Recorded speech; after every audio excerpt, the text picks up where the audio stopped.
Hello and welcome to this week's video from Pinnacle Executive Coaching. My name is Teresa Kuka. I'm the lead coach and my mission is to influence personal and corporate cultures. This week we want to talk about influence in the market. So stay along, especially if you're a leader in any business sphere. If you're in sales and marketing, this would be a very interesting topic for you. So the biggest dilemma for small and medium business owners is usually that we seek to influence. We seek to influence so that we can actually get results in our lives. And influence is an invisible force. So how can we get it to work for us so that people can know what we need or get the impact that we want to pass over to them? So maybe we can start with looking at a definition of influence. Influence is the capacity to have an effect on the character development or behavior of someone or something, or the effect itself. In a business context, we are talking about influencing someone to make a decision. Let's say you have an individual who you want to influence to be able to purchase something. You want to influence their decisions because of your real or perceived authority, your knowledge, your position, or your relationship to them. And that is influence. So what's the reality that exists in the market today? Really, people are self-centered and they care only about themselves, their problems, their challenges, and their survival.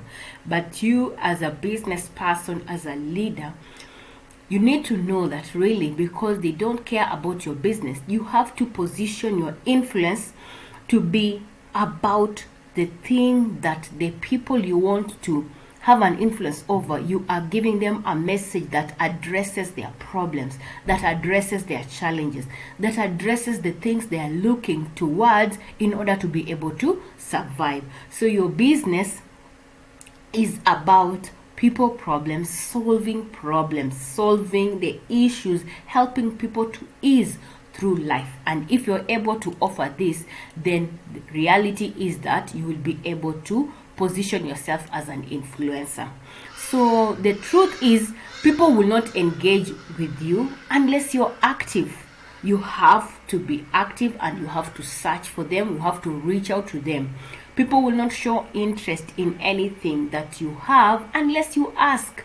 You invite them into your space in order for you to be able to ask, to give the information or to give a recommendation or to volunteer a product that will suit their needs.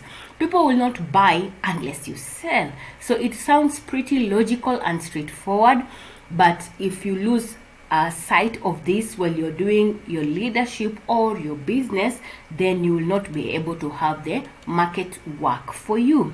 So our clients are always looking for solutions. They're always looking for solutions. So you need to build a relationship with them so that you can be able to get into their sphere of comfort and influence. Then you need to be able to market and sell. How do you do marketing? Marketing is placing yourself in a position that you're able to communicate, like advertising, talking about your product, making it aware.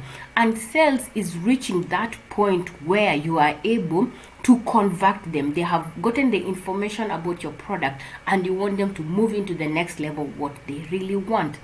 And how can you create your influence? First, you have to find out who you want to reach out to and have an influence over. So you have to know who you want to target. You have to know what their needs are. You have to know what are their common challenges, because leadership is service and you have to know who you're going to serve exactly. The next thing we're going to look at is why. Why are you going to do what you need to do? You need to have a clear strategy. You have to have a system so that you know what you are doing and why are you exactly doing it in this fashion.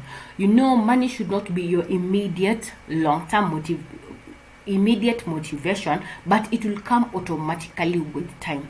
You have to know whatever you are doing or whatever you want to influence, do you have a purpose for it, and are you empowered to actually do it, so that no one will push you to be able to do it? And if you know the why you have to get this message across, why you have to get this influence, then you will have an inbuilt desire and passion for what you want to get out. The other thing is that you have to have the what. When you're talking of the what, it's the value add that you will be able to provide.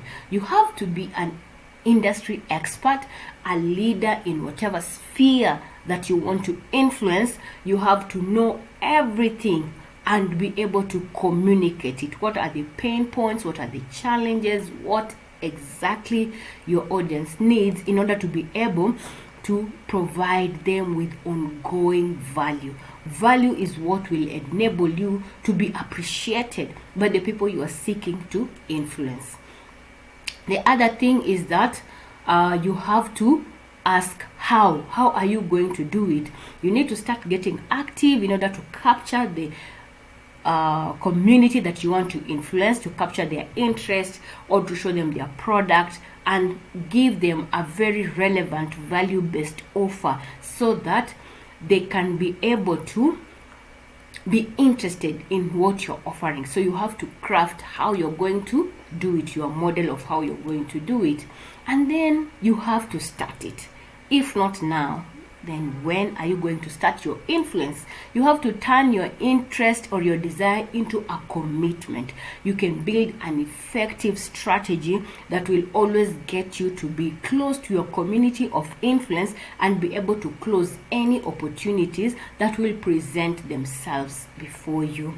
And this is how you start building influence. So I encourage you, if you've been stalling, you've been wondering when, or planning but never starting, to just get it off a start and keep going and get to do it. So thank you so much. That's all I have for this week. Please remember to follow me on all my social media channels, and as usual, give me feedback. Thank you and bye.